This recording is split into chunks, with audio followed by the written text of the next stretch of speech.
he had a couple papers where he would talk about like pulling into a bar, basically like pulling like deadlift or something into an immovable object, and then you would rest for 20 seconds. Okay, if we do this and then we rest for this time frame and then we do this, we might see some benefits. We might not. Do I have a measurable over here where I can test their vert or test their broad? And then if we do this type of training, does that improve or not? Because the important thing, it's not this value you get out of the paper. It's, does this do anything in the context of how I'm going to use it? And that's a big canyon you got to cross. People come in and their deadlift is stuck, or they suck at their deads or whatever, but then they're not doing X, Y, and Z accessories, or they're not doing these variations. I mean, I compete in Strongman for the last 2 decades, which is like the lower back sport, the deadlift sport. And I'm built horrendously for it. I'm built like an overweight dachshund with the short arms and short legs. So leverages are terrible. And I had a long run of, it's not just performance, is having a long run of back injuries and having to relate that back to, we have an entire science-based discussion for strength training with Alexander Bromley, and we're going to go into different aspects of, you want to improve your back squat? This is for you. You want to challenge some different concepts in your training? This is for you. You want even just weekly splits? This is exactly what you're going to get out of this entire podcast. We dive deep into the weeds of everything strength training. Now, let's get to it. Myself and Alexander Bromley.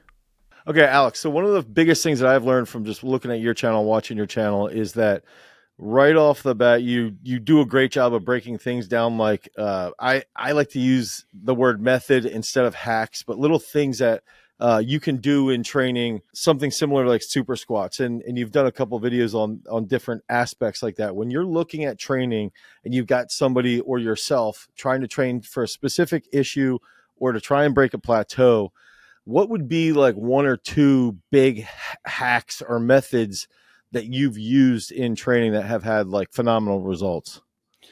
I mean, as broadly as I can answer that, because there's so many different approaches you can dig into, and it depends on how specific your goals are.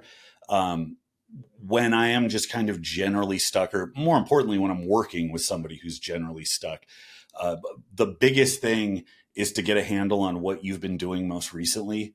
And that's kind of where, and I try to sneak that into every video. I think people get tired of me saying it, but I feel like that's the one big thing that's missing in training discussion in general.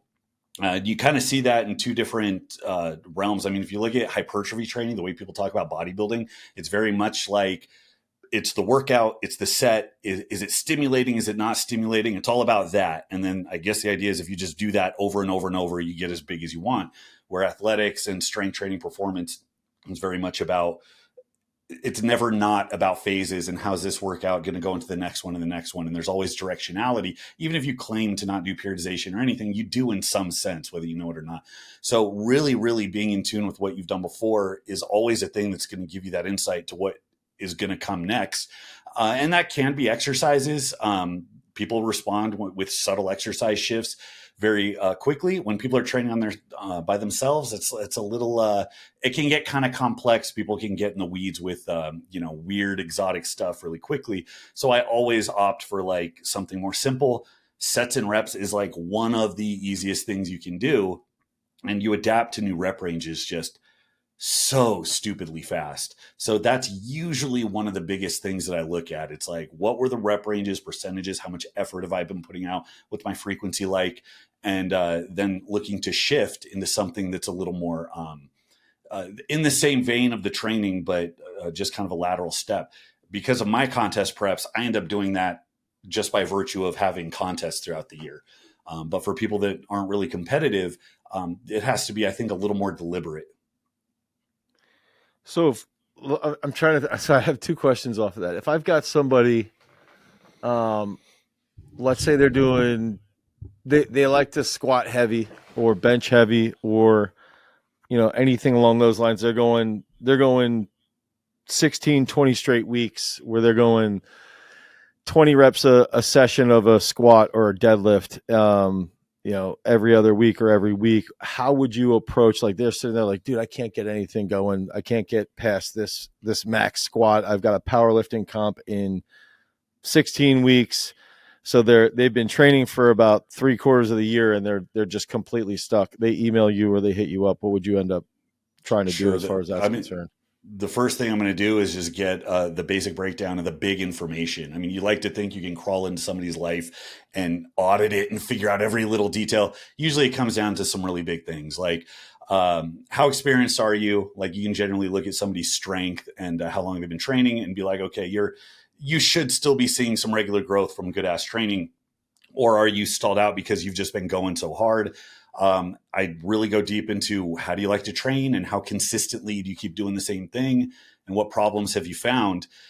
With most of the people watching this, they're going to fall into the category of if you're doing a good program, and there's a lot of different types of good programs, and you're sticking to it, you should be growing. And if you're not growing, it's like a flow chart. It defaults back to um, people hate hearing it: eating, recovery, taking a workout seriously, working hard, clocking, everything in the book, not skipping shit. Assuming you're doing that, it's still not moving. Then you're justified in picking apart. Okay, how effective is the workout you're doing at spurring some type of growth or adaptation versus how much is it stealing back from you? Now, this I can get into the weeds on any one exercise for as many programs, and I write programs like this too that are very generalized because you're writing to a broad audience. But for every one person, I mean, a squat is not the same as a deadlift, and it's not the same as a press, and it's not the same as, back work or whatever else. And squatting, like we were talking about, super squats, or like we have these bucket list programs that people love because they're so brutal. And you just do this for 3 months, brother, and you're going to add 200 pounds on your lift if you survive and your kneecaps don't blow out. That doesn't really exist for deadlifts because it can't, because the casualty rate is going to be so high. So different lifts tend to be more or less recoverable. And on those lifts, you can go a little more crazy. Even people that aren't really built for squatting, it's really more that they just don't like it because it's uncomfortable. I don't know a lot of people that get super chewed up from squatting. But deads, some people can do really well. Me, I got to be really careful with that. So for something like that, it's really about, well, let's look at the recovery, because we got to make sure that you're stimulating growth, but not putting yourself in the weeds. And again, it gets so it's like a fractal. It breaks off. It's like you walk into your yard, you got a bunch of gopher holes. You could go down each one and they just branch off continuously. It's like, I got to start with something. So, how do you like to deadlift? Okay. You just like doing deads with just a barbell. Well, there's a way that I can kind of troubleshoot that to, these are the things you have to have in place to make that work. And these are the things you can move around. But if you start adding in specialty exercises, changing the frequency, is every workout hard to keep RP down? Like there's so many variables. It's hard to answer in like a really, really broad sense. Okay. So explain to us how you would measure effort. Oh, that's a good one. I mean, everybody goes off RPE, which seems so simple, right? But people are still confused by it because there's still points of confusion. Is it the bar speed? Is it how it slows down as you start to grind? Is it psychological? Is it the same for sets of 15 as it is for triples? Certainly, it's not. The truest, most razor sharp evaluation I'm going to give, I have to know somebody. I have to have seen them really strain on the heaviest lifts to know. And then you can kind of reverse engineer about how far away they are on any given rep. I would say it's kind of the overlap of probably 2 or 3 different things. Bar speed, but it can't just be bar speed. It has to be bar speed relative to how they lift. And that's where people get hung up, because you got a grinder, somebody that moves like toe mater, and they're just like a rusted winch. 85% might look like that, but so does 101%.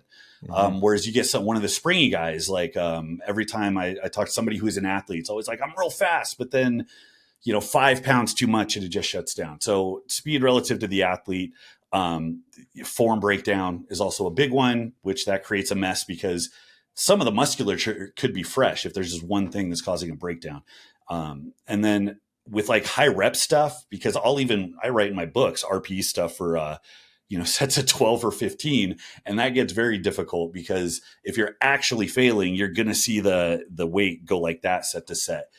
So it's some kind of like intuitive, like how painful is it? How much do I really have to like take it into the weeds just to get more reps? Am I taking breaths in between?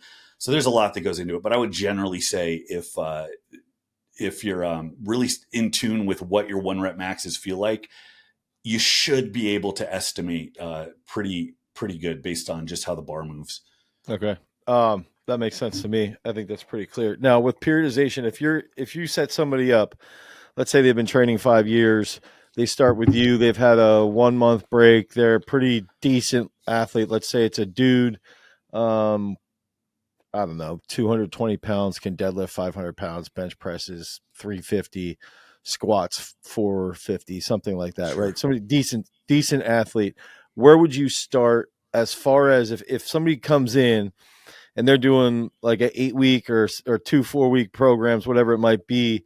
How would you set up the first like 8 to 12 weeks from a broad perspective? And the reason I'm asking this is I want to see what would you alter in those in that early time frame, as far as like periodization is concerned, or even just spew out what your model would be. Sure. So, and I'm assuming that this is somebody that's, in just a very general strength program, right? Like not hyper involved in any particular sport.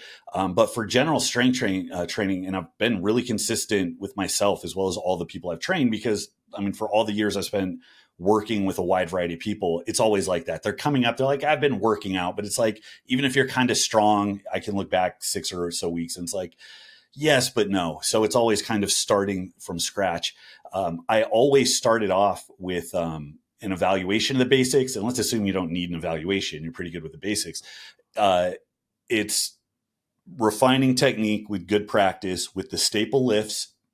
With few exceptions, I usually run the same barbell lifts that any ebook is going to have. Squat, bench, deads, overhead, rows is about this. That's like the backbone of just about everything I do, even for clients, unless there's a good reason to swap it out. But once we've inserted those, and how I set the frequency, almost always it's just personal preference and availability. I know we can get into the weeds about recovery and what type of program you go on multiple sessions or whatever. There's so many ways to run that, but usually, and I recommend this to people as well, set it just based on how much time you have available instead of trying to break yourself into some other mold.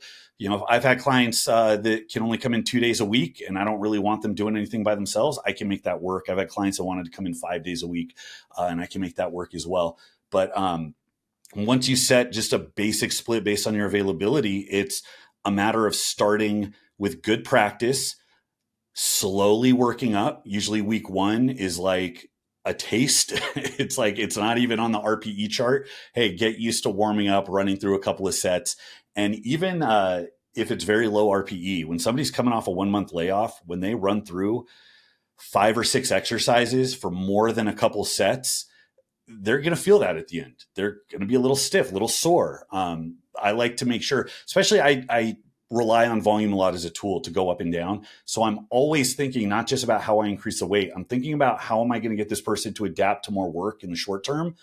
When they can handle a lot of work, that's kind of like a new level of training where they can kind of go hard with the higher volume. And then you start looking at like resets or deloads or whatever to let them recover.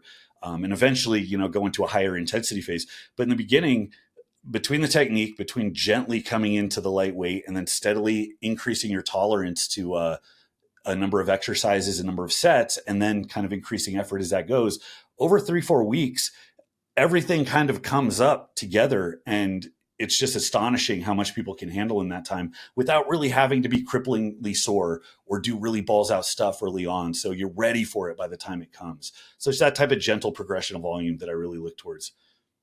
Okay, if you're looking at bench squat dead, that helped with the volume aspect, and even to a point, the periodization from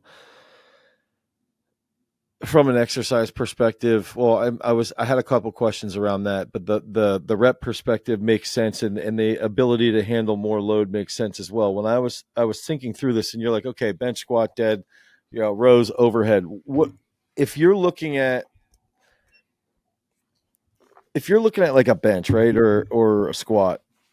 Do you look at, or dead? Maybe that's how I should pitch this. I'll pitch this like an Instagram post. If I had like 3 lifts Mm-hmm. that would push the bench that aren't the bench, 3 lifts that you look at, you're like, well, looking at a squat, or 3 lifts that are looking at a dead that can push the deadlift, and you see a big decrement that consistently in the general population, or even in the strength world with powerlifting, strongman, these are the lifts that really can throttle those up without even doing those main lifts. What would those be for those 3 big ones?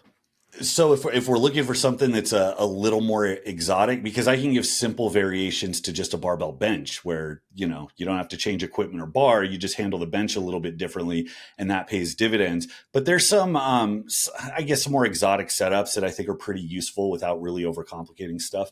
If I'm going to give just a basic barbell tweak for the broad population, I maintain, and this isn't everybody, but I have to speak generally. So I think a problem that plagues a lot of people, probably more than the majority, is treating bench pressing as a developmental movement.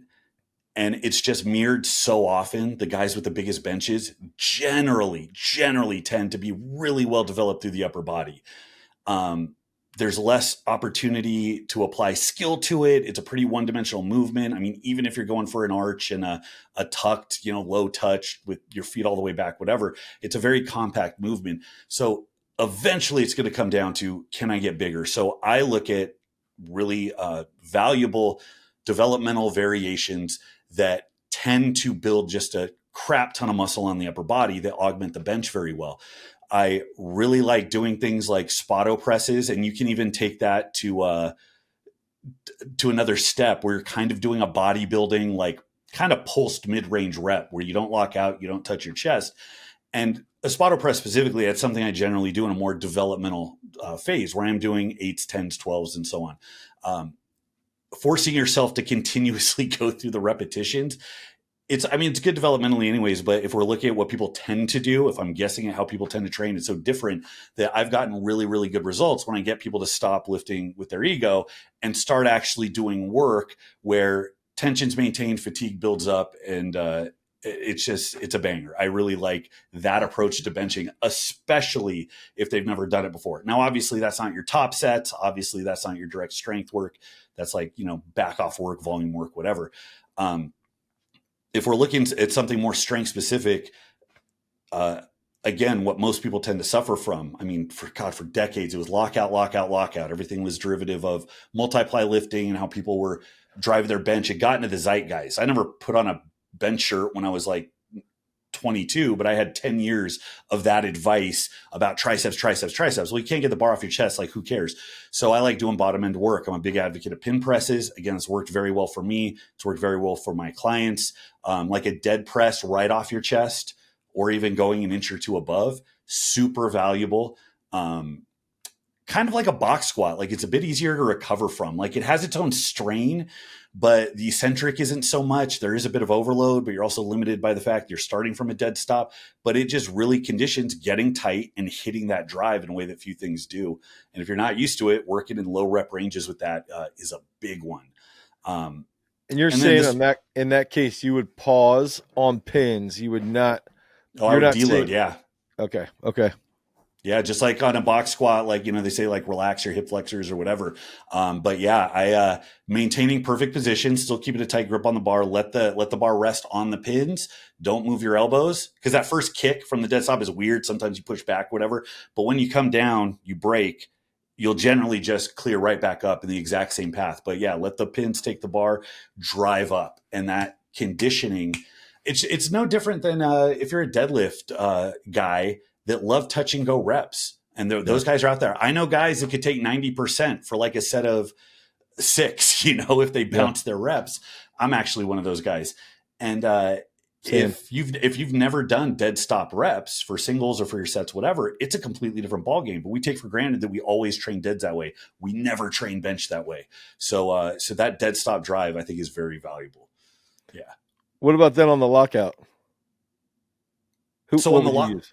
So on the lockout, I mean, assuming that I don't typically worry a ton about lockout unless it's a specific problem that individual's having. And a lot of people think they have lockout problems when really just general developmental stuff and getting a little stronger, more stable off the bottom can kind of fix that. But assuming you're well developed, assuming you've been benching for a while and you constantly get this ugly stick right where the bar should be popping off. It's a little weird because I think a lot of it has to do with patterning and it's more skill than just raw brute strength at the top. Anybody who has gone through like the multiply phase where they've actually tried doing the shoulders back, lats tucked, really trying to grind up, And like Wenning's talked about this, a lot of guys have talked about it, like turning it into an arm exercise. It's like floss it, like using your elbows to lock out, kind of the way you slide your hips around a deadlift instead of just pulling up, up, up. So getting that movement down of learning how to, instead of just pushing up, up, up, up, keeping your shoulders stable and getting the elbows locked through is its own unique skill. And I find that's going to help a lot more than just hoping you can put an inch on your arms by getting your triceps bigger. So if you have that down and that's something you're comfortable with doing, then it's very unlikely. And some of the misses I've seen, like Leroy Walker used to train at my gym that I had in Redlands in California. And I saw him at a meet get 700 pounds raw about 3/4 of the way up and miss it. And it's a point, it doesn't make sense. It's like getting almost to the top of a squat and then missing it. But the guy was so big about speed off the chest, speed off the chest, speed off the chest that he became very lopsided in that way. Hypothetically, if I was to train him back then or have the audacity to give him any advice, it would have been to get comfortable, spend time flossing the elbows through. Accommodating resistance is good for that, but I hesitate to recommend it because people can go nuts with it. It's more complicated. It's hard to track. Really, I would probably, I mean, I'd almost recommend something like a slingshot just because it's easy to put on. The difference is always the same, but it teaches you to follow through. And then when you add that movement at the top, it's a really good skill movement to practice getting those elbows flossed through. Yeah. The way you were describing the start off the chest from the dead stop and how it can really set up the drive through the rest of it, it actually reminds me. I was immediately thinking through like a sprint, like 100-meter sprint, and they'll always say like, look, a good start can set up a longer acceleration, and the longer acceleration sets up a higher max velocity for a longer period of time. And I know it sort of sounds weird because it's over 100 meters, but the way you described, if I'm good in that position and I know where my elbows need to be and I'm feeling that off the pins, it's going to set it up that then the rest of the movement will line up in accordance with the right sequence based off of that initial start. So it's like I just had to share that because the way you painted it visually, I could see that. I just wanted to throw that in there. Now with the deadlift, I wanted to ask, same thing here. What would you be looking at, from like a 2 to 3 different assistants and any type of accessory work there that you're like, dude, people come in and their deadlift is stuck or they suck at their deads or whatever, but then they're not doing X, Y, and Z accessories or they're not doing these variations. And as soon as we put that in there, it's over. Yeah. Yeah. Deads is like my pet because I mean, I compete in Strongman for the last 2 decades, which is like the lower back sport, the deadlift sport. And I'm built horrendously for it. I'm built like an overweight dachshund with the short arms and short legs. So leverages are terrible. And I had a long run of, it's not just performance, is having a long run of back injuries and having to relate that back to frequency, overuse. How do I get enough from a deadlift, but not too much that it's interfering with my workouts? So I've had to think on this one so much more than so many others. And it is where there's the greatest amount of variation. Generally, when people come in and they're having trouble with their deadlift, and again, you have to conceptualize this avatar, like who is the average person we're talking to? It may not be you, the listener, but of all the people I've trained, generally it's going to be somebody who just doesn't like to deadlift because it's uncomfortable, because it sucks, because they don't like the feeling of, all the other lifts feel really good. And this one, it's so hard to get started. And I feel all this tension. My face is going to pop like a zit. And some people love it because it's a really short, compact movement. They got long arms. They can just rip it up and they feel like King Kong. It's like, hey, I can bench 95 pounds, but I can sumo 675 or whatever. And that always has to be the first thing. It's like, given the spread, how disadvantaged are you really? Not like what you tell yourself, but how disadvantaged are you really? The easiest thing to look at, just look at where the bar locks out. Do a deadlift with like 225. Look at where the bar is on your thighs. The closer it is to your knees, if it's anywhere within 10 square miles of your kneecaps, you are a privileged deadlifter. I don't want to hear it. Get to work. if it's mid thigh, that's still really damn good. And it allows you to set up in kind of an optimized position where you'll be good at the bottom and good at the top, but it's not such a limited compact thing. So there's better developmental work from doing that because there's more range of motion. But then when you get to the top, it's all range of motion. If you're locking out, I mean, I've literally had to stop in a contest because I racked my junk with the bar. Like, so when you are up around your waist, your thumbs are hitting your belt loops, then it becomes a different thing because it's like, I mean, it's a weird question to ask. It's like, how do you max out or how do you train optimally for like a stiff-legged deadlift or something? You have to conceptualize the range of motion, how much fatigue comes from that. And once I have a handle on that, this is how this person's built. Then it's like, okay, so what are your tolerances? And this is where I'm not better off at this because I love getting into the weeds and like having a whiteboard and just what are all my options. Mm-hmm. And it might help you build some conceptual understanding, but it's the scenic route. It's a long way around. And it's super easy to get paralysis by analysis. So again, it's like start with something. You got to start with a hill before you know what to go on. If you're looking at all the hills, you're not going to know where to go. So, okay, I like deadlifting. I'm going to do my deadlifts and then I'm going to have the rest be accessory exercise, or it's going to be high frequency, or I'm going to be the guy that gets my deadlift good, not deadlifting. There's a way to do that. Recovery is going to be the biggest thing if you're built shitty, which I am, especially if you're trying to do strongman athletics or also squat in the same week. So then you have to find a balance between getting a good enough stress, but not running yourself ragged. And that's where special exercise can make a big difference. It's a little more complex, but for people that really struggle, it's really warranted. And some people find like, oh man, pulling from the floor killed me. But you know what? I started doing 13-inch pulls and I could do those all day. And the carryover is like really close. Or good morning variations, especially they're so good because you're spread out at the bottom. That's where everything's stretched. So in the most vulnerable position, you're getting where you're most disadvantaged, you're getting this really good growth stimulus. But good mornings don't seem to be so taxing as a deadlift overall, even though developmentally they're very similar. I'll use a safety bar if I'm trying to get more upper and mid back. Like if I want to hit my spine, get better at bracing under weight. I really, really like cambered bars though, because those are so much easier on my lower back and I can really drill that tight hip extension. So, I mean, it's like how much time you got. I could probably do a tier list of deadlift exercises right now for 100 of them. But I mean, that's really what it comes down to. How are you built? How disadvantaged are you? What are your tolerances? And what exercises can we get into to get you around that? Where I'm less likely to go, where I would go with other lifts with the deadlift, is do a lot of submaximal work. There's cases for that for other stuff. But with deads, I feel like you're either finding something that allows you to get the work in, or you're just spreading the workout, going less and less and less frequency until you're one of the guys that pulls once every 2 weeks. I actually liked how you explained to the lockout. I'm somebody who I do have longer legs and longer arms. I'm only 6'1", but I have a long lockout. And if you see someone when the bar's basically at their bladder, or even higher, like in the pelvic bone. I was envisioning you as a dachshund standing upright in a dachshund suit.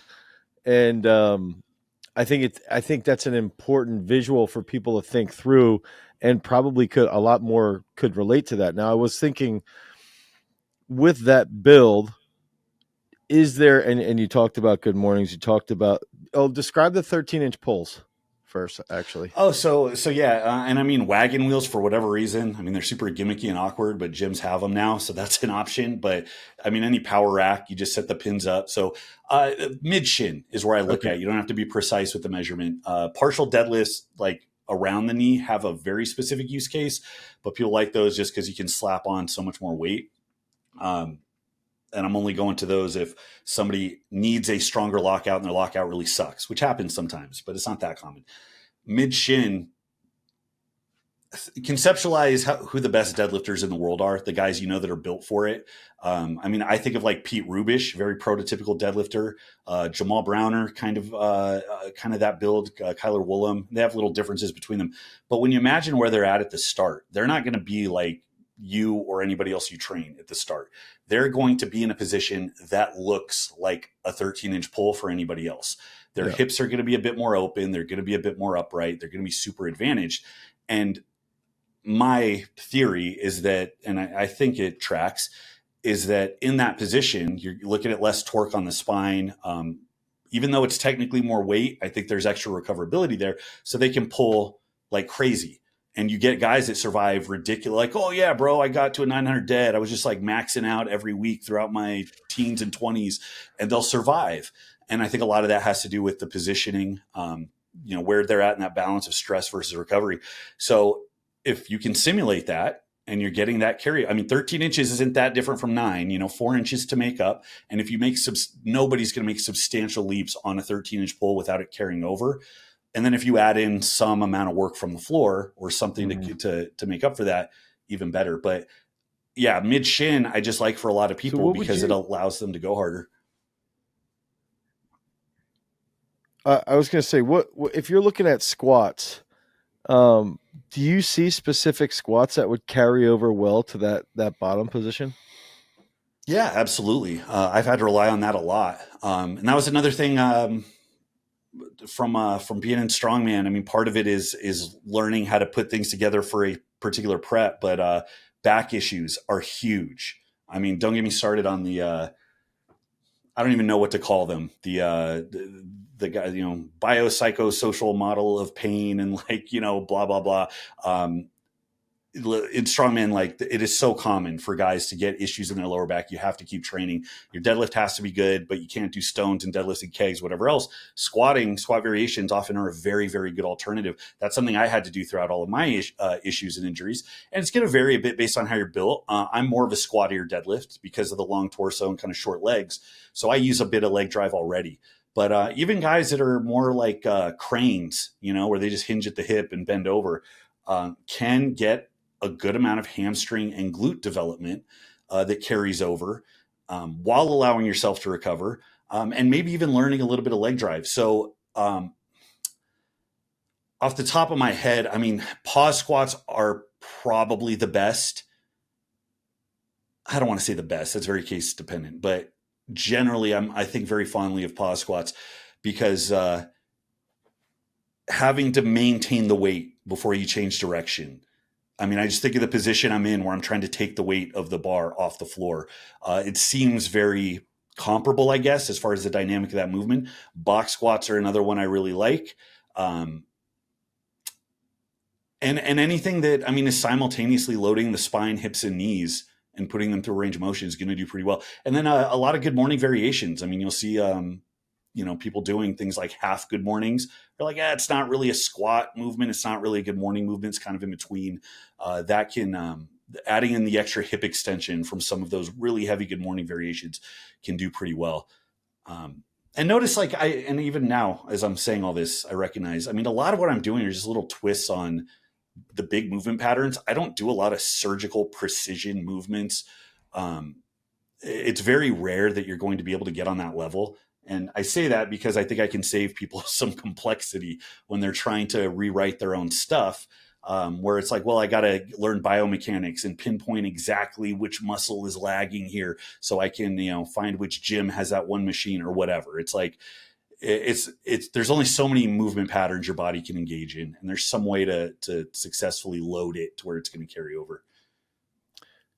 You mentioned good mornings and that they have less of they beat people up less. So you can recover a little bit quicker from them. Is there any research that backs that up? Oh my God, I forgot about the research. Oh man. If there is, it's certainly not worth looking at. So I'm going to just, this is what it is. It's like, it's a trust me, bro. You know what I mean? That's what it is. So I'm going off my experience, and I always have to go over this too when I'm arguing. I argue so much in the comments. It's not good for my mental health. I always have to go over exactly where I pull my information from. And it's important to go over periodically, because people will look at me and it's always, it's like, why would I follow somebody who looks like you? If you've used PEDs, so your advice is null and void. And it kind of goes down the list like that, which if you don't know any better, they're viable positions to have. But you pull information from authorities based on who they've worked with, how many people they've worked with, what their track record is, how connected are they to the industry? Do they have their thumb on the pulse of industry consensus? Do they have, a wide breadth of experiences and perspectives? And do they have any critical thinking skills? And if you can kind of pace those together, then you have somebody that's worth listening to some degree. So I always tell people, like, don't go off anything I've done. Like, my experiences are very limited. They're specific to me and people like me. But overall, the people I've trained, that's something I've seen. And I've just routinely seen good mornings used other places as a substitute. Like, you wouldn't substitute the deadlift with something that's harder to recover from than the deadlift. So the fact that it is so universally used as kind of an in-between for the squat and dead, and that, you can run higher frequencies, the strength curves on it is different. I mean, it tracks from any way you want to break it down. If you do want to get into the biomechanics of the physics at each point from standing up to bending over, it just seems to be the case. Now, recovery can mean a lot of different things, so I don't want to speak too broadly. There's probably situations where the recovery would work against an individual, but yeah, generally, I think the problems you run into with deads, you're just not going to see with those. What's up, guys? Our podcast and our channel are sponsored by our own strength training app, Peak Strength. The entire focus of Peak Strength is to provide you guys with the absolute best sports performance app that you could ever imagine. We build out the programs on the back end. We take in all of these different decisions that we learned here on site at Garage Strength so that we can then apply it to you so you can improve your training. So if you guys want to improve your overall sports performance, head over to peakstrength.app, the Google Play Store or the Apple iOS Store. Download Peak Strength. You'll get a free week of training, and then you can start getting on those gains, get those reps done so that you can become a champion. Now, let's get back to the video. Peace. The interesting part with the evidence-based stuff is, like, and that, not that you shouldn't read it, because I love reading the papers that come out and the studies that come out, but I used to be, and I think probably with like longevity health type bullshit, it probably matters that you have a much larger sample size. When I would assume so, but when I look at training stuff, we did this thing. I read a bench every day program. I did a little video on Instagram, and we ended up doing it here with, I got like a group of 10 kids, high school kids into college. And I was like, yo, you guys want to try this and just see what happens for 40 days? We'll bench every day.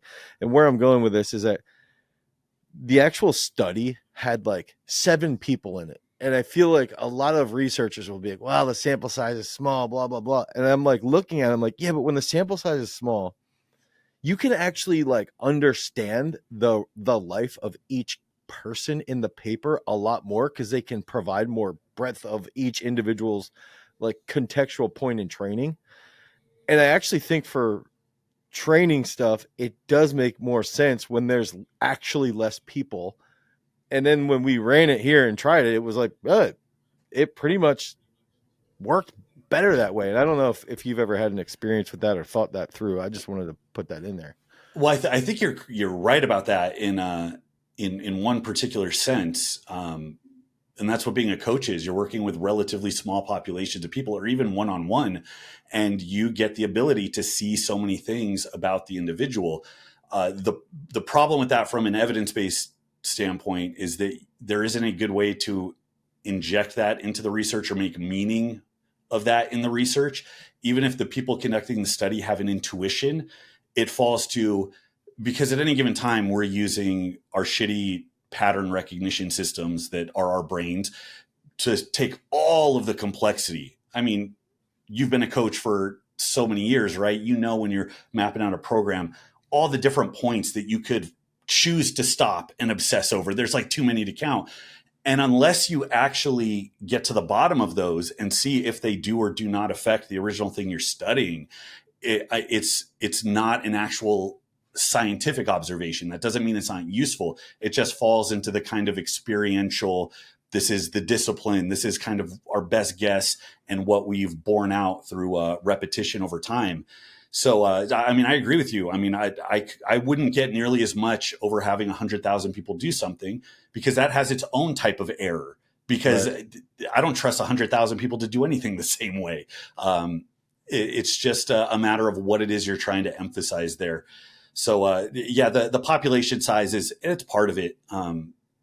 really, I get bent out of shape with just the way the discussion conditions people to kind of abandon focus on the things that they can absolutely focus on right now, that will give them feedback that's relevant to them, that will bypass all of those questions you get from the research in service of, and then this is what a lot of people end up doing. Maybe not everybody, but a lot of people will end up actually going through and reading the stuff on their own, reading summaries and the conclusions of these papers that they're not really that qualified to read. And if that's the case, you can't really evaluate the study design very well. If you're not really experienced with training, the important things that pop into the mind of any given coach is kind of lost on you. You don't have that, yeah, but wait, it didn't count X, Y, and Z. And that just immediately leads to this over extrapolation. So the big problem is, do the things you can count outweigh the things you can't? Or do the things you can study outweigh the things you can't? And I think where we're at right now, the things that research can tackle are like a little bead, whereas the things that are important that it can't, but we can kind of engage with on our own, is like a beach. So, I mean, that's how I think of it. I think it's interesting because they'll use RP or RIR, whatever, for all of these things, right? And when I asked you about how you would measure effort, you were like, bar speed based off of the individual, whereas they typically will not say that. They'll say like a very specific bar speed to a percentage. It's hard to determine a form breakdown like very objectively, I think, for the most part, because you would see a form breakdown in a specific pattern. And then, let's say a researcher who's a 26-year-old grad student doesn't see that form breakdown. So that impacts their version of RPE. But the other thing I was going to bring up is like they can't in a research paper, if you have a process or a method that you're testing with training, one of the things you brought up is what's the intensity when someone comes in to train? Like, what's their recovery? What are they eating? Like, what's their sleep? What's their frequency per week? But then also, what is their intensity, their intent in the gym? And it's like the research paper, the lacking aspect is like, dude, some subjects are just pussies. Like you can't, like, it's just the way it is. Like I had 3 people that are all shot putters training on the exact same upper body program last night, and they all have bench presses max out within about 15 to 20 pounds. And 1 out of the 3 is a bitch. So like on the paper, if I wrote a paper about these workouts and growing the bench, like you would look at it and be like, oh, that's interesting. This third kid just can't deal with stress. He can't deal with any type of discomfort, but he's so fortunate that he's got a little bit more twitch to him when he's lifting, that it sort of masks it. At least right now it masks it. In a couple of years, he's going to be toast with it. But it's like, I think that's one thing that research can't really quantify, at least, is like, what's the bitch factor? Like, what is it? Because that doesn't, that plays a role. The one everybody focuses on, because like we'll talk about genetics. It's like, well, what are genetics? It's a big black box. It's like it has a question mark. Well, it's just this placeholder for all the things we don't know. And everybody knows that genetics are massive, but it's not like there's one genetic type for sucking and there's one genetic type for being good. There's so much variation that could help or hurt you in different ways. Maybe it makes certain training protocols appropriate for you versus somebody else. We don't know, but you just hit something else. Like psychology is a big one that varies over a population. I mean, we could spend all day talking about how individuals are different. And the tricky thing is that some of those differences don't matter, even though people might really think it does.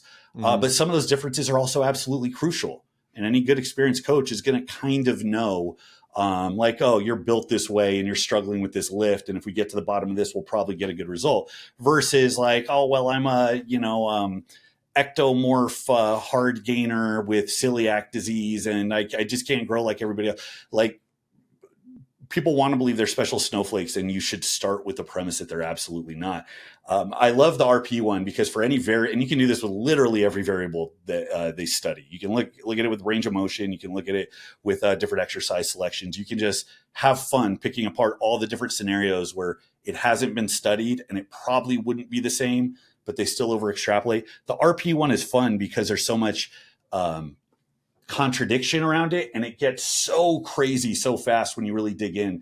Like, and I bring up Isertella just because he's the biggest like PhD guy in the field, so there's just more material to kind of look at. But I mean, there was one video where he's arguing on behalf of these college kids. They want to impress people, they go hard, they're not pussies. And so you're talking about untrained like 19 or 22-year-olds or whatever, and it's like maybe some of them do, but then there's a video of him training with Jeff Nippard, who's like natural bodybuilder, strong power lifter, been training forever, is kind of known for being a beast in the gym. And he takes it to failure on a set of triceps. He's like, no, you had more. You could have done more. That was it. That was RP7. And it's like, well, what is it? I mean, if he's not hitting RP10 and he thinks he is, what faith could you put into? And then you get to the point where it's like, what the fuck are we even studying? Like, really, what is really being studied with these gaps in measurement? You have guys trying to prove that they can go RP10, and the set ends up looking completely different because they're taking a breath at the bottom and getting a couple breaths and then turning red and going, and it's ugly, and it's like, well, is that really the same thing? Maybe we need to just understand the limits of our models to be studied to a very precise degree.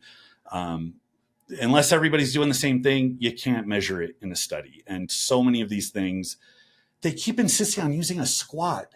I don't know why. That movement has the most noise out of any movement you could do based on just limb lengths, like limb ratios and leverages. And for every bit of difference, that's noise, and you can't take it a bit. So anyways, I mean, I could go off, but I actually always thought they should have a specific. So in the research around biomechanics of throwing, there's specific positions. It's just nobody gives a shit about throwing, so nobody really, even the throws coaches don't know that when they break down throwing, there's like 5 points of the throw that are literally labeled through like, these are the 5 points, and there's no discuss like, it's double support, it's single support, it's flight phase, it's single support, it's double support, and you go through that, and so you target these points based off of the very specific point that you're, based off of 1, 2, 3, 4, 5. One thing I've always thought about with training is like, if they could create in a simple fashion, let's say a squat machine or a bench press machine that would like measure all the things that you would need, and then you could then put them onto a traditional movement pattern that would create the noise. So then you have the bench, but then you would go back and you test on, this is the type of bench machine that is everybody gets tested on in all eternity of evidence-based training. It's this machine. And then you could see what the noise would do. I feel like it could, same thing with squat. I don't know if I'm even making sense as I'm describing this, but I think it would minimize, at least the testing results would be much more consistent to the equipment. Now everybody would have to have like basically the exact same leg press or back squat machine or whatever. I don't know. That's some thoughts I've had as far as alleviating that point. So like just you mean like just having a standardized piece of equipment that's just a universal thing to measure. And let's say you do that, and that would cut out a lot of the noise. But just to execute the movement, how the muscles experience strain is going to be entirely dependent on things that are internal to the person relative to somebody else. And it's not just like, well, it's a little easier for you, it's a little harder for you. I mean, it goes all the way to your guy that is a bitch. And maybe it's neurological too. It's like, maybe it's harder for him to push, but maybe if he's twitchy, grinding is also this different thing that he's like disadvantaged where other guys really aren't. Who the hell knows? But if those it's are more the things so that his mom buys him Dunkin' Donuts every morning. That's why he's a bitch. But like, that's why that'll do it, man. That'll do it. No, I had donuts every morning for breakfast for middle school too, and it wasn't good for my testosterone levels. But yeah, that you want to think that the research is like, it's to get you to the limit of the bottom of all of these things of what they have in common, so that you can get rid of the noise and see, okay, all things being equal, this is how this thing responds in these different situations. And if we're going to assume that something like your build or your neurological wiring or your ability to recover is key in deciding what program you're going to do, that has to be taken into account. So when I say like the things we can measure being more or less important than things we can't, those types of things I listed off are the only things good coaches really consider with regards to the individual. But they're the things that you can't even touch in any research base. So you have all the things you should be focusing on that requires that different type of investigation. And then it's like, well, we can do a 12-week study on you know range of motion and see what happens. In a vacuum. And it's like, okay, well, do it for 6 months, do it for 2 years, do it with different exercise orders, do it in the context of different programs, do it with different genetic uh, um, representations. It's like you can go on and on. To assume that it's going to be so broadly applicable that that information is useful in any capacity is it's just insane to me. Actually, Yeah. I'm kind of curious for you too, because you've worked with so many athletes. You have such a kind of deep athletic history with your time. You were a hammer thrower, right? Shot putter. Shot putter. You were Yeah. okay. Because you worked with Bondarchuk. He was a hammer thrower, right? Yeah. Okay. And so, given your field, do you like how do you kind of perceive that environment, I guess, of research? Because I know athletics, people are always trying to pull the cutting edge and sometimes inventing something out of nothing. How do you feel like that gets handled on your side of the fence? So I could share. I'll speak for. Well, I shouldn't speak for Dr. B, but I wanted to bring this up actually earlier about genetics, because he used to say how genetics. What you had stated. It's like you could say anything's genetic, and really, it's like everybody has decent genetics, and then it's what are they exposed to before they hit puberty is going to account for basically like 99% of their athletic ability. So Mm, when you expose kids to lots of sports at an early age, they have to adapt to all those sports and become better athletes. Gymnasts are clearly the freakiest athletes because they're exposed to such crazy positions, range of motion, speed of movement. They're tumbling, they're upside down, they're doing all these wild things before the age of 12.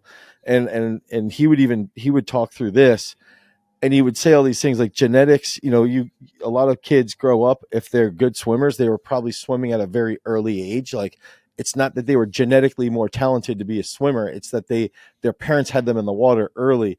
mm, And we just make that as an excuse. And he would talk about how his wife had a big chest, his mom had a big chest, his wife's mom had a big chest, his daughter had a small chest, and he's like, this is genetics. You just never know what actually will get triggered or sparked to unleash the genetic potential based off of how he would say, how DNA works. That was me. I wanted to provide that sure. genetic analysis. Now, as far as you were asking me, as far as my opinion on how I look at research. Yeah, like how you experience it in the field. I mean, is this a debate that exists Okay, so similarly with different types?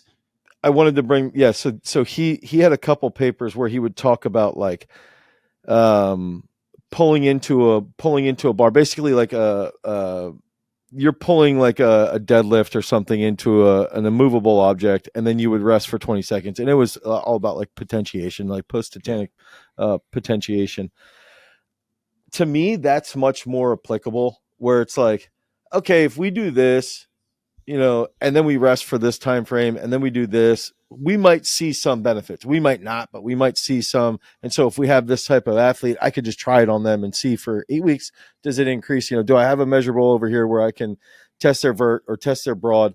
And then if we do this type of training, does that improve or not? And I think that for me, how I use that as a lens. And what I've done now is like, we test our athletes here every 13 to 16 weeks. We've got really clear exercises that we test on. We've got fundamental movements that we use for each group of sports. And so everything comes back to testing those 6 fundamental lifts for groups of sports. Um, so for us, it's like, okay, we're going to try this for 12 to 16 weeks. And then we're going to see what happens to the fundamental test, to the assessments. And then we're going to go back and try something else or not try something else. And that's when I'm looking through research. I might see, and then I filter it through my lens of like what we do on site with our athletes and where they're at. And I try to think through like, their age and how much experience they might have. Um, And I also like to think about what has happened here anecdotally for the last almost 20 years. And then I also like to think about my discussions with sport coaches. So that's sort of how I look at it, as like there's research, which would be like 15% of what I think should impact training. And then the rest of it is what's worked here in the past. And then what do sport coaches look for themselves? And then that's how I build the work. That's how I think is I think it's an important thing that we have the research, but I don't think it's overly applicable when you're in the setting. Like it's not an overly, you could say, I could say to anybody, like, look, like yeah, that would be my case, I guess. I don't want to go Sure. too far. No, we could. I'm sure we could keep going. And what you described, I mean, that's just using reason and rationality. It's using basic empiricism. You have the subjects you're trying to get good. So doesn't it make sense to build what you're doing around them to cater to all of their particular differences and tolerance? And you bypass the problem of having to guess, is this going to work in the context? Because the important thing, it's not this value you get out of the paper. It's, does this do anything in the context of how I'm going to use it? And that's a big canyon you got to cross. Yeah. So if you can validate it for yourself, that's fine. And then it brings up the question, well, is it going to work similarly to everybody else? Is it going to work similarly for the rest of their career? The thing that always interests me, because I go to this weird sci-fi future. I brought this up a couple times and people look at me weird, where lifting is, and training in general, is such a crude tool that we're using. We're trying to exploit this trick of the human body to adapt to these imposed demands, and use it to do something where we're probably to the point where drugs and some type of like mechanical augmentation is probably going to leapfrog past anything. I mean, how long before we have like mechanical limbs that Yeah. can, prosthetics that can outdo what the best bencher could do? I mean, it's foreseeable.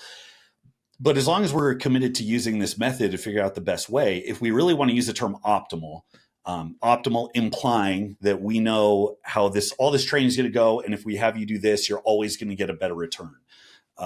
If we're going to use that, the number of things you have to track is so deep. It's so good. So imagine you got some nano robot technology that's it's capturing every signal in your body, every cellular action that's going on. And data storage and manipulation is big right now anyways, because that's what, Google and everything else does. So imagine you had the data crunching to be able to calculate that and then track it against everybody else and give you play by play of where you're at right now, what the best thing to do is to get you to that next step using nothing more than organic lifting and effort and everything else. Well, the things you're going to come to are going to be so narrow based on all of our periodization models are probably going to break down because it's going to be very day to day, week to week, month to month to try to catch these processes at a certain point. And it's going to look probably much messier and blurrier if it is even capable of giving better than what we have. And that's the big thing that stands out to me. And if I'm going on this weird rant, it's because in theory, if I'm going to conceptualize what the most optimized science-based approach would be, like what's our limit to do this, it's going to be so surgical and deal with so many discrete points for the individual that the way we conceptualize training right now is just, oh, well, go longer range of motion and you'll do better throughout the rest of your career. It's not even that we can't say that. It's that that's so irrelevant once you get to the point of how long have you been doing that? What are you most habituated to? Because everything has to continuously roll forward. So I just say all that to say, I mean, this is how kind of dumbed down the research is with strength and hypertrophy specifically. And there might be better use cases for athletics at least, but But even what you just laid out, like you totally ignore the psychological aspect when you're looking at what, like how you pitched it, right? You're going, okay, let's say there's some AI chip, AMD creates this, you put it in, and they're taking a blood sample, which is going to happen pretty quickly. You're going to be able to take a blood sample every single morning, and it'll tell you exactly what you got to do for that day based off of your previous day's adaptation. But then the other issue is, it could theoretically just be looking in the short term, and it's not really thinking about this drastic long term, and it'll take time for the inference to improve on that. But then you are not factoring in any of the psychological sides. And I've had athletes I've trained for a decade that have medaled or gone to the Olympics, right? And they get to the point where they feel as though they're robots. They're like, gosh, I gotta freaking go to bed at 9:15. I've got to do mobility for 45 minutes before bed, and if I don't, I will feel shitty the next morning. And then you're gonna say, and this is like that's like it becomes a reality of their psychology. And where I'm going with this is that I think we have to be careful in the sense that if we're so evidence based, not necessarily you and I, but others, is that if we're so evidence based, we're just trying to remove the brain from the person. Be like, oh no, Uh, this is all you have to do is you have to do X, Y, Z, and make sure that you eat this exact amount of protein, and you go to bed, and blah blah blah, and then pretend that this person is going to be happy and able to execute sustainably on a day to day basis, and it's just not how it works. And I think that's a beautiful point, because imagine the reality, that far future science fiction scape I just painted out, where we're calculating literally everything that we can't get within 10 square miles of now. What if that were to still fall short based on its inability to take into account psychology? Because psychology is, I mean, it's subjective by definition. It's a big problem with the field of psychology is, I mean, how do you define the basic things that we deal with every day? How do you remove the way somebody feels about something when that action is required to get it to go off a certain way? And that's always going to be an X factor. It's always Yep. going to be this thing you can't account for. What happens when the most optimized robotic person with all the feedback and data, it's like, yeah, but, Eric Bugenhagen just blew us out of the water because he could go 11 out of 10 at the drop of a hat. And you can't really account for that in any, at least not yet. I don't know. And that eventually that's just all I see. It's X factors on X factors on X factors that get so big that it just drowns out that little conclusion that you got from, whatever went on at university. Yeah, exactly. Okay, I wanted to ask you. I got two big ones here, and these might be first. I want to ask, who's your favorite philosopher or Um, practice of yeah, philosophy? God, wouldn't it be nice if I just answered questions like straightforward instead of went on these long asides? One of the reasons I do enjoy philosophy, and I'm far from like a huge nerd, but I've done my share of study through college and recreationally. But one of the things I like about it is that the questions are inherently unanswerable, and they all only hold up as well as they only hold up uh, based on how unwilling you are to pick it apart. So you go deep enough, everything breaks down, and that's why Is it's human always nature good or bad uh, innately? to me. Oh God, I'm on too many stimulants to answer these questions right now. Is human nature good or bad? You're like There, right now, it's pretty good. yeah, yeah. I have a very dualistic opinion of it. I mean, I think in a broader meta sense, it's neutral. I really like, you recognize how animals grow and develop, you recognize how humans grow and develop, but then you're faced with the human experience, which we're all saddled with. And I have sincere moments of spirituality. As someone who's more atheistic, I still get those more sincere experiences where I'm drawn to these rules. But then I'm like, well, I also follow these rules because I think it's just better for our survival anyway. So is that more utilitarian? I don't know. It's something I can't really comment on. As far as my favorite philosopher, I don't have one because they're all interesting in their own right. But I'd say the ones that have given me more food for thought without trying to sound edgy. I feel like somebody says Nietzsche. It's like, oh, it's an edgy 19-year-old talk about Nietzsche. But there's a lot about the nature of humanity that in reading, I'm like, oh my God, this holds up today, like beautifully. Uh-huh. Like he wrote Genealogy of Morals and basically saying, well, you have people. And Nietzsche, of course, he's more nihilistic. He doesn't like grand meta narratives like good and evil. Everything's just clawing for power. But when you look at the way people develop religions, it tends to bias, coincidentally enough, to wherever those people are in society. So if you're living as part of Alexander the Great's army or in some barbarian horde with the Huns or the Vikings, you're not going to develop Christianity. It's not going to come about from the way you live your life. Now, if you're the person who's a slave or if you've been pillaged your entire life, it makes sense to kind of adopt a belief system that says, well, I'm actually virtuous and you're going to get your comeuppance in the afterlife eternally because, I'm really Because I God's. can't give And it to you here. Yeah. yeah. Yep. And people are always jockeying for that leverage, be it virtue or like, kind of moral signaling. They're constantly trying to come up with narratives, and that ties into my psychology background. If there's anything that's been shown conclusively, considering how few things actually converge in that field, one thing that does is how unreliable human beings are in the narratives that they come up with. Human beings are just walking bias machines. There was this thing, this split brain experiment a lot of people might have heard of, but where they sever the corpus callosum in the brain that separates the left and right hemispheres. They used to do it to deal with seizure patients, people that would have seizures regularly, and it would help with that. But it cuts off the communication between your left and right brain. So you can do this weird thing where you show somebody, put a screen right here, and you show something in one eye, and the opposite side it's wired to registers it, but it doesn't register in this side. So if you try to get that eye and like this hand to communicate, there won't be communication. And it leads to the point where if you get asked a question, the part of your brain that's supposed to process that information doesn't have access to it, it actually will make up a story. The most bizarre thing I've ever seen. It's not just the lack of communication. It's that your brain will actually fill in the gaps and rationalize what's going on, even though it has no bearing on what happened. And that makes me very pessimistic when it comes to the morality of people, especially when they're insisting on their nature, their belief systems, or so on. But anyways, the genealogy of morals, the origin of those belief systems, you see it in politics, you see it in society, you see it in lifting with people, finding a hill to live on and die on. People are so eager to be part of a group. You see it with guys that have been lifting for a year, but they're diehards about this or that training system before they've even had the right to have an opinion on it. So it's very built into who we are. Do you think it's bad to be part of a group? No. I think it's essential. I think it's absolutely essential. It's all yin and yang. It's all to what degree, in service of what context. I could go the other way. I mean, if I'm talking about people going too hard into group identity, mob rule, that just turns you into your lizard brain. That just turns you and you're reacting to what people around you are doing.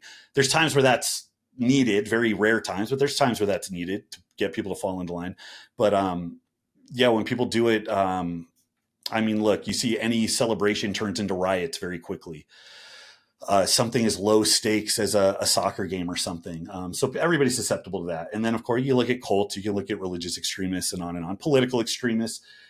The other side of that coin today is individualism run amok. And as somebody who's proudly American and who identifies very, very aggressively with the rugged individualism, the need for freedom, all the rights and principles that even if they're not executed perfectly, the fact that they're codified in a way that they're not anywhere else gives us something.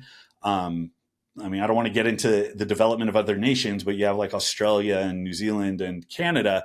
They weren't founded the way we were founded. And even if you're not, your genealogy doesn't go back there, it's still, you're bred with it in you. And I think it's very unique to us. So that's all highly important, but that doesn't mean it can't be taken too far.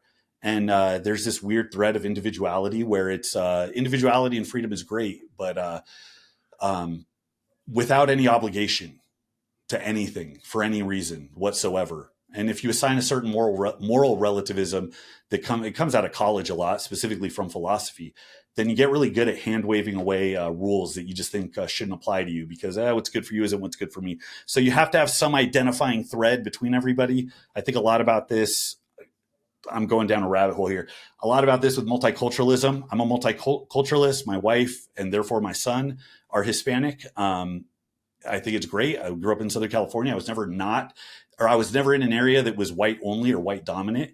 And I think it was great for that reason. But multiculturalism has to be done right. And I always think of like, what is the American thread that kind of rests on top of all of these other cultures and connects it. It's the balance of an individual identity paired with a group identity. And how you do that, who the hell knows? So I asked that because I saw in a couple of your videos, I would see the books in your background. And I also have an interest. My college degree is in religious studies. So I've always had this cool interest in how people are thinking and what they think is good versus bad, or how they think, society could be structured. Are you religious? Not to get too personal here. No.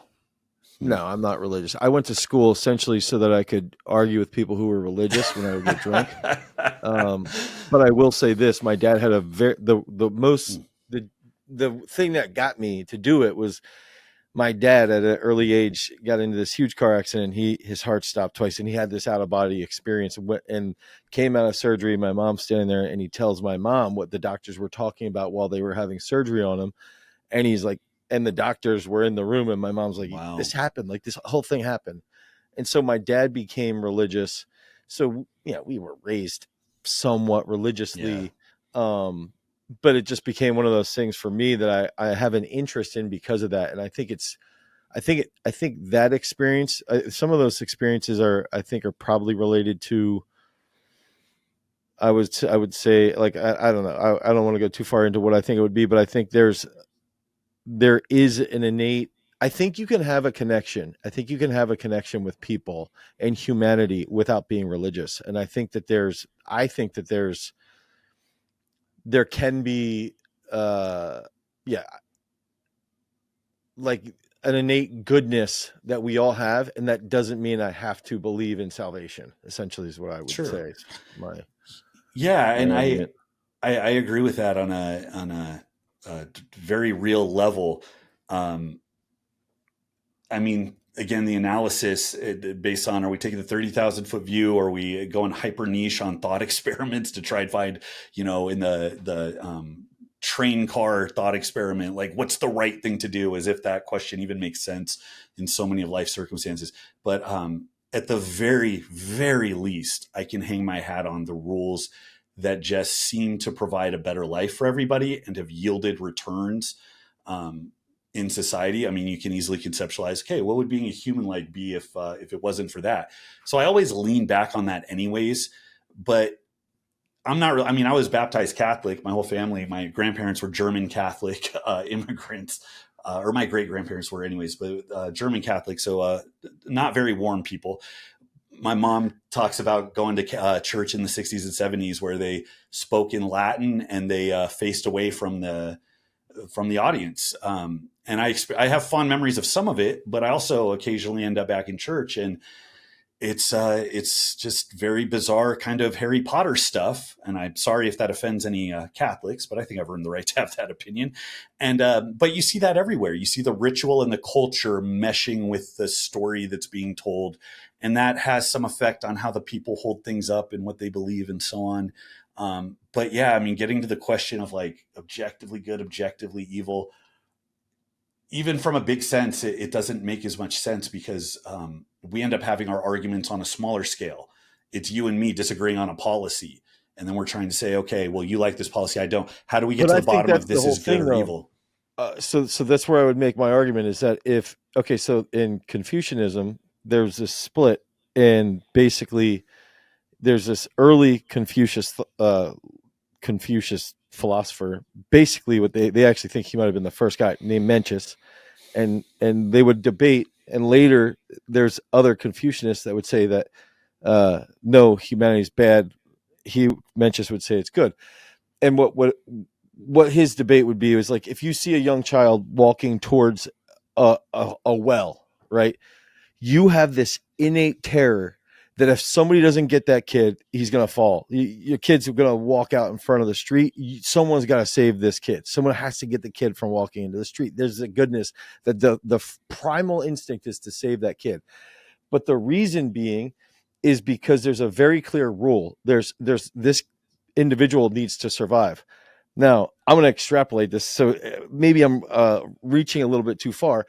The problem is that, in my opinion, in this case, is that people, when we debate these, like you and I, well, maybe you and I could define this.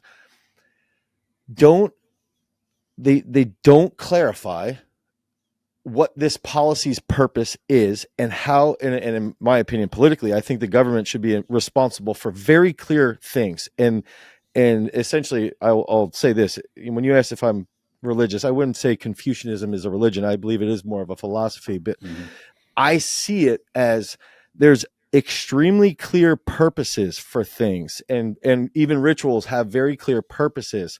and who we respect and how we do things should be established as societal norms. And I think that's, we've gotten so far away from what's the purpose of this policy and how does it fit into like the 3 or 4 core tenets of what the purpose of a government is. And I think no one can even define, like if I hear people arguing about politics, I'm like, well, what do you see as the purpose of the government? What's the purpose? Like, tell me. And they're just arguing like, well, he's Republican and he's Democrat, so I don't like each other. It's like, no, give me like, what should the government do? Well, if the government does this and the policy is this, how does that align or not align?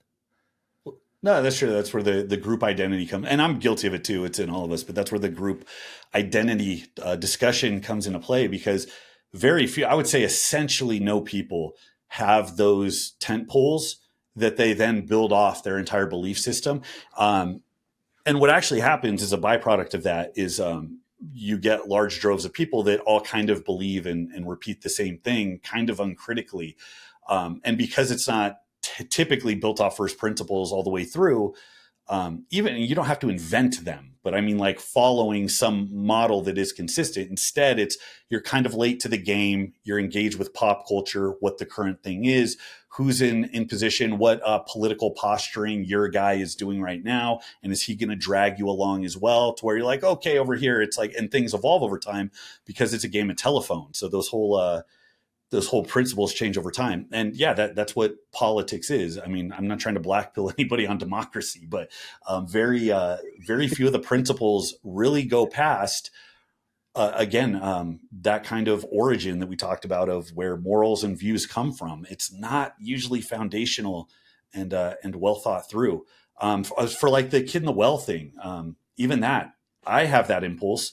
I watch a kid who's about to be, fall, especially since having a kid. I mean, that just changes the way you look at things. But there's a lot of people that don't. There's a lot of people where that impulse is different. And then when you add in, okay, now let's say there's a risk to doing that. Well, how much risk should you be expected to take? Or you could get really twisted and start to think of thought experiments where, okay, you have a kid, but let's say you have a choice. It's your wife or a 2-month-old. People generally bias towards children over adults. You've been with your wife for 20 years. Do you take her over that you could have another kid? There's a utilitarian aspect to that. And things kind of become murky faster than you would expect. It is really, and I see the need because it is really hard to try to answer basic questions if you don't have a guiding moral principle. But everybody has one. If there's 300 and so million people in the United States, there's 600 some million principles that are being followed because, within one person, you're not going to find the same consistency. What's the hardest thing that you've had to deal with on YouTube? Oh, on YouTube. I'm really switching quick. Yeah, well, I got whiplash here. No, that's good. We would have been here till Saturday talking about that because I could go. No, YouTube's my favorite thing to talk about. Hardest thing to deal with? You mean as far as growth or just experience? Anything that you're like, God damn, dude, why is this not working? No, so generally the hardest thing for me, honestly, having my living be on social media, that is hard psychologically. It does bother me that you're not more active on Instagram. Oh, that's for my own mental health. Honestly, I don't care about your mental health. I know you want content. Yeah, that's all that matters to me. Yeah, that's I've come so close to deleting Instagram, and adds no value to my life. And even then, it's like I don't even know what I would put on that would be of value to people because it's its own little system you have to get down. And I'm so optimized for YouTube, and I know YouTube inside and out. It's like, what do I do on Instagram that's worthwhile? But it's every 4 weeks I'll post something on Instagram. But all the problems I have with YouTube, Instagram magnifies times like 50. But yeah, I found out some things about myself. I'm very argumentative. Some of it is like sport, where I like to argue for the sake of arguing. But also it's like I read through the comments and I'm engaging with people, and it's not always good. And it's probably not best. Forget about my brand. It's probably not best for myself or really anybody else involved. But that's what social media does. So I'm in the process. I'm trying to figure out how to kind of curb my engagement in social media, not have it wear on you without just detaching myself completely. Yeah, I don't know what that looks like. But as far as growth, I mean, I got a whole bunch of things I could talk about as far as growth. I'm still battling with the algorithm as we speak. On YouTube. Oh yeah, yeah, yeah.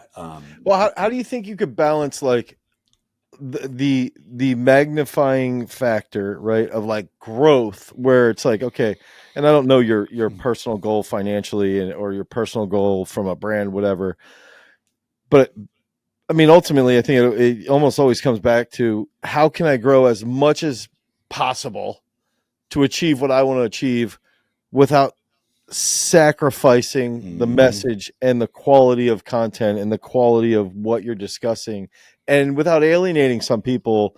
That could lead to, if you alienate less people, it could lead to much greater growth. So I think that's, I wanted that as like the first rule of Sure. what's the seesaw.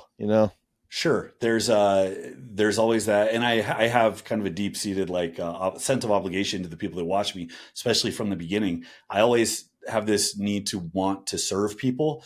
So whatever, and I do want growth. Obviously, this is my entire income. I want to give myself as many raises as I can foreseeably do, and some of the things you're going to do to get that is just increase quality, effort, and so on. That's absolutely part of it. Some of it too is playing the game. Now, people have, I think, kind of a misconception that there's like a sellout button you can hit where views just start going up. That really isn't the case. It's hard to kind of sniff out those little corners where, oh, I can just spam the hell out of that.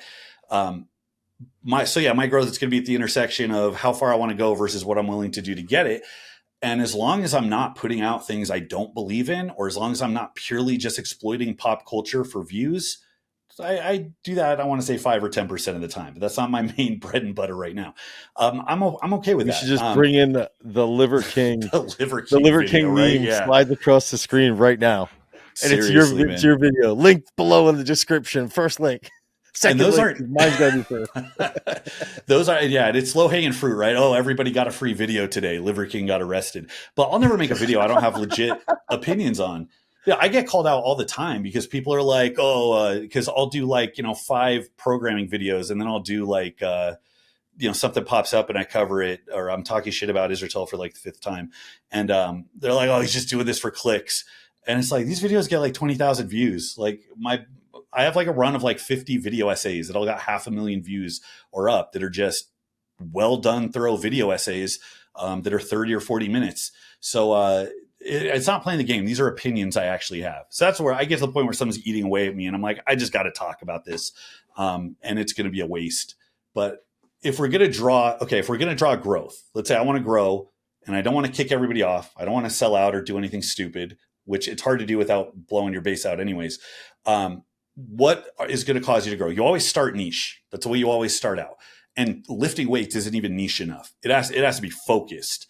I get blowback because I'll cover lifting in a way that my audience doesn't like. And you see what audience capture does to you because, well, we watched 10 videos where you were covering strongman and then you did this video about Olympic lifting, or we were following you for programming and now you're talking about, such and such and some other. Anyways, it's very hard to make everybody happy. So you stop trying. As long as you're giving good quality stuff, people will stick around. But really, you have to go from niche to broad, and that's where it gets scary because the only way you scale is if you start covering more stuff. Mm-hmm. If you completely jump to where, I was doing, shot put stuff, and then tomorrow you're like, I'm giving political commentary on, world affairs. That's going to give everybody a big what the hell. So it has to be kind of artful and it has to be kind of scaled, and there's no real good way to do that. But if you notice the biggest channels, they all do that. They appeal to the broadest number of people possible. So it's generally aesthetic stuff, bodybuilding usually. Nippard has the same like 5 types of videos he puts out on repeat: best tricep, bicep, pec, tier lists, and so on, recycled with good production quality, and it's not bad advice. Israel blew up when he found out that reacting to celebrity workouts just brought into the general audience. And then he just started doing that every week, just hitting that button over and over. So that's kind of the trick. How do you go broad without losing everybody behind you? He followed a very similar MPMD model. Yeah. Yeah. And that's the most reliable one because it takes you out of it. People can, if you're relying on your own expertise, then it's how entertaining are you? Do people like just listening to you talk? You funny? How much effort do you put in your videos? If you're just globbing onto something that's already popular, you just saved a bunch of effort.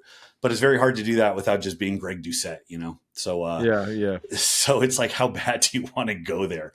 Um, the last big run through I did on all my videos, I have like 670 videos, and I just ranked them all, which were my best ones. I took the top 50, all of them long form video essays. All of them were like 20 to 40 minutes, all of them hyper edited, all of them on very kind of broad topics that I put effort into. I'm like, okay, that's all I'm doing from right now. And then I did like 4 of them in a row. And when you spend 10 or 12 days on a video and it's one of the worst ranking videos you ever put out, it's like, oh my God, I can't keep doing that. Month is gone. I can't keep doing this. So that's what keeps pulling me back. It's like, okay, I got to put out some frequency. It's a mess. It's going to kill me young. It's one of those things where, I mean, how often do you find yourself comparing yourself to other people or other channels? Oh, like monthly at least. I'll do a big deep dive and see what other people are doing. A lot of it's just reinforcing what I already know because I kind of Yeah. forget after a while. But there's not some new method I'm going to stumble upon. It is just continuously rediscovering that stuff. But that's where I get those insights. Like I know if somebody blows up, I know why they blew up. Whether it's their Yeah. charisma, who they are, it's like, oh, they were going to be good no matter what they did. Or if it's really like, oh no, you found a strategy that worked. And I think a lot of my people get whiplash because I do try so many different things. Sometimes it works out, sometimes it doesn't. It's a big back and forth. What's the most But important thing? Title or thumbnail? oh, it's hard to pick. I would say both of those are probably more important than the video itself. Which one leads? Uh, you probably got to give it to the thumbnail because that's what people see first. But the title is going to tell them if it's interesting enough to follow through on. You know, it's a 1-2 punch. They both have to be there. The thumbnail is the contrast that pulls them away from all the other videos. But if the title's like, oh, that's stupid, they'll just go on. So having something that appeals to people and like, oh, okay, that's worth a click. Uh, that's it. I mean, like you've put out a ton of videos and you cover like you have this kind of athletic thing, but athleticism by itself is so broad. I mean, what's your experience been trying to navigate those waters off tutorials and stuff? It's interesting because I think that we've had a mediocre year for various reasons. One for the Olympics, and I was just sort of checked out for like the 9 months leading into 24, and then by the time we get back from Paris, it's like basically it was October, and then you got to go back and you're like, okay, well now we're 3 months behind, and then I got to film everything, and then by the time we start to really think about it, it's like February, March, and we're looking, and now we're starting to like get the wheel moving again. And I think what has been our we train football, wrestling, swimming, throwing, weightlifters, everybody like this, right? And then you have speed, you've got endurance work, you got explosiveness and strength work, and for us, it's been that's our strong suit, but it also has been a demise in the past as well, right? Because you don't really truly know what works because you might do a speed workout here, and then you're doing a strength workout here, then you're doing an Olympic weightlifting thing here because I train weightlifters, then I got a shot put thing here, and it can be a struggle to figure out the timing and the cadence.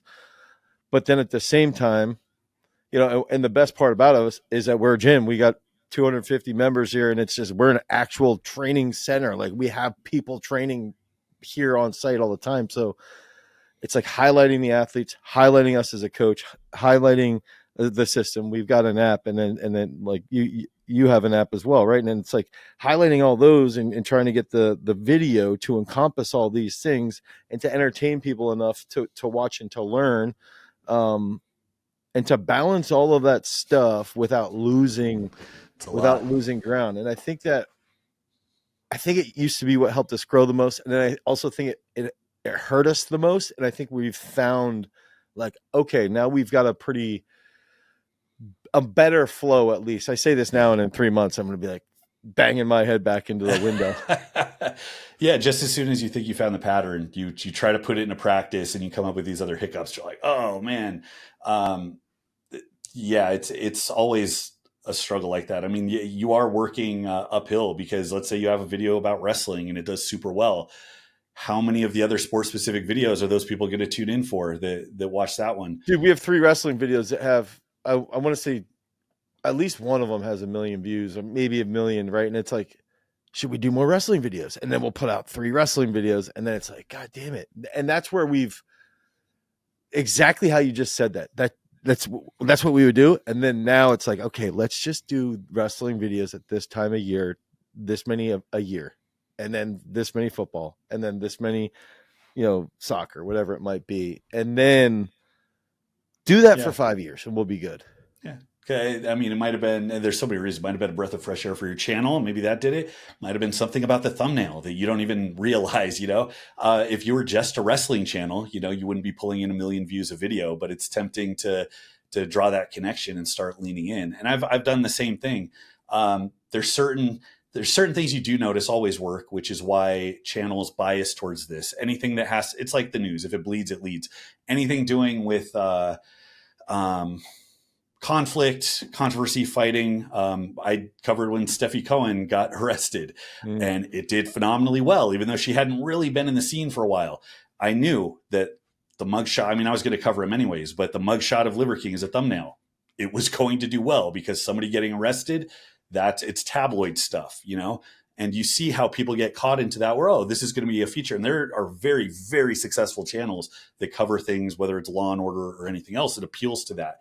Yet we're at a disadvantage because there's only so many people you can reach with the athletic stuff. And there's only so many ways you can sensationalize it before it gets stupid.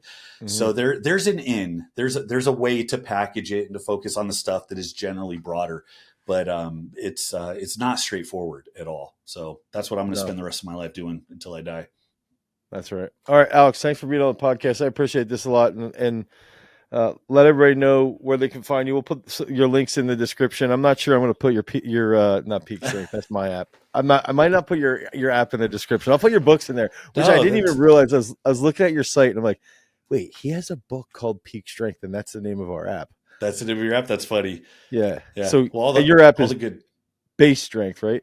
Base strength. That's right. Yeah. Okay. It's just, it's my couple of programs that are really popular that, it picks weights and exercises, volume adjusts on the fly and all that. But you can check out my book, Base Strength, on my site, basestrength.com.